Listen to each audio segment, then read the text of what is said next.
Hey guys, this side Manjeeta Agarwal. जैसे कि हमने अपने लास्ट वीडियोस में चैप्टर स्टार्ट किया था जिसका नाम था factor class 6 fraction, not factor, it's a fraction. हमने स्टार्ट किया है। इसके बारे में हमने पढ़ा proper fraction, improper fraction, mix fraction, कैसे आप फाइंड कर सकते हैं प्रॉपर इम्प्रॉपर को, क्या होता है कन्वर्जन, कैसे कन्वर्ट किया जाता है इम्प्रॉपर फ्रैक्शन को मिक्स फ्रैक्शन में, और मिक्स फ्रैक्शन को नंबर लाइन पे आप कैसे रिप्रेजेंट करेंगे, ये भी हमने अपने वीडियोस में समझा है। उसके बाद हमने लास्ट वीडियो में समझा था इक्विवेलेंट फ्रैक्शन क्या होते हैं। नाउ अब हम समझेंगे एन इंटरेस्टिंग फैक्ट्स। कुछ इक्विवेलेंट फ्रैक्शन पर इंटरेस्टिंग फैक्ट्स है, आप उसके थ्रू कैसे फाइंड करेंगे कौन सा इक्विवेलेंट फ्रैक्शन है और क्या प्रोसेस रहता है। So first is to test the whether to given fraction are equivalent और नॉट। फॉर एग्जाम्पल आपको कुछ गिवन फ्रैक्शंस है, आपको फाइंड करना है कि दीज आर इक्विवेलेंट और नॉट, तो उसके लिए आपको क्या प्रोसेस अप्लाई करना पड़ेगा उसको हम यहाँ रीड करेंगे।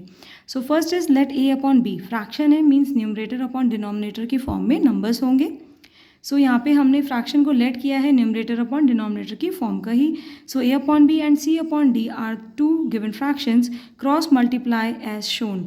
सो अगर आपके पास ए अपॉन बी और सी अपॉन डी है, इसको आप क्रॉस मल्टीप्लाई करेंगे। क्रॉस मल्टीप्लिकेशन का ये मतलब होता है कि न्यूमरेटर का मल्टीप्लिकेशन आप सामने वाले डिनोमिनेटर के नंबर से करिए और डिनोमिनेटर का मल्टीप्लिकेशन आप सामने लिखे हुए नंबर के न्यूमरेटर फॉर्म से करिए। So it's called a cross multiplication. If A D, देखिए आपने क्रॉस मल्टीप्लाई करने के बाद ए अपॉन बी एक फ्रैक्शन था, सी अपॉन डी एक फ्रैक्शन था, बीच में कोई भी साइन नहीं है, आपको सिंपली इसको क्रॉस मल्टीप्लिकेशन करना है। सो ए की मल्टीप्लाई डी से हो जाएगी और बी की मल्टीप्लाई सी से हो जाएगी। यहाँ पे अगर साइन नहीं होगा और अगर इक्वल्स टू भी अगर आपके पास गिवन है, फॉर एग्जाम्पल इस तरीके से अगर आपके पास नंबर्स गिवन है कि A upon B is equals to C upon D, अगर यहाँ पे आपको क्रॉस मल्टीप्लाई करना है तब भी सेम होगा। इस तरीके से ए की मल्टीप्लाई डी से होगी और बी की मल्टीप्लाई सी से होगी। So A cross D is equals to बन जाएगा बी क्रॉस सी। जैसे इक्वल्स टू के लेफ्ट साइड अगर कोई भी फॉर्म आपकी न्यूमरेटर में होती है तो वो इक्वल्स टू के राइट साइड डिनोमिनेटर में चेंज हो जाती है और डिनोमिनेटर वाली फॉर्म न्यूमरेटर में चेंज हो जाती है। ये सिंपल हमारा मेथड रहता है इक्वल्स टू के बाद सॉल्व करने का। ऐसे अगर इक्वल्स टू के बाद सॉल्व करने का एडिशन और सब्ट्रैक्शन का मेथड रहता है तो वो इस तरीके से मेथड रहता है। अगर आपको ये एडिशन वाली टर्म इक्वल्स टू से राइट साइड मूव करानी है तो आपका ये प्लस का साइन हो जाएगा माइनस में चेंज। तो ए इक्वल्स टू का साइन एज इट इज़, इस फॉर्म को आप अभी मत लिखिए, अभी हम इसमें भी कन्वर्ट करेंगे। सो केवल आपको सिंपली प्लस बी को यहाँ लेकर आना है तो ये आ जाएगा माइनस बी, और राइट साइड ऑलरेडी सी माइनस डी था तो आपको सी को तो हमें चेंज नहीं करना है, सी प्लस का है आप एज इट इज़ रखिए। यहाँ पे अगर आपके पास डी माइनस का है, ये अगर आप इक्वल्स टू से लेफ्ट साइड मूव कराना चाहते हैं तो ये माइनस का डी बन जाएगा आपका प्लस का डी। सो इस तरीके से इक्वल्स टू से लेफ्ट और राइट मूव कराने पर एडिशन सब्ट्रैक्शन में, सब्ट्रैक्शन एडिशन में चेंज होता है और न्यूमरेटर डिनोमिनेटर में और डिनोमिनेटर न्यूमरेटर में चेंज हो जाता है। इसका रिवर्स ये देखिए, ये आपका न्यूमरेटर सी है, ये आपका न्यूमरेटर बी है, तो ये इक्वल्स टू से लेफ्ट साइड अगर मूव कराएंगे तो डिनोमिनेटर डी में कन्वर्ट हो जाएगा, बी में कन्वर्ट हो जाएगा, और ऐसे यहाँ पे डी है, अगर इसको आप इक्वल्स टू से लेफ्ट साइड मूव कराएंगे तो ये ऊपर न्यूमरेटर में कन्वर्ट हो जाएगा। सो ये था बेसिक मेथड सिंपल और कैलकुलेशंस के लिए। आते हैं अपने पॉइंट पर। सो आपने क्रॉस मल्टीप्लिकेशन जब यहाँ पे अप्लाई किया है, ए अपॉन बी और सी अपॉन डी में क्रॉस मल्टीप्लाई किया, आगे आपके पास A into D and B into C. So if A D and B C multiplication का साइन अगर हम लगाते हैं तो भी ठीक है, नहीं लगाते हैं तो भी ये अंडरस्टूड होता है कि अगर कोई नंबर दो इस तरीके से लिखे हैं वो मल्टीप्लाई में ही काउंट होंगे। So we say that A upon B and C upon D are equivalent, otherwise not.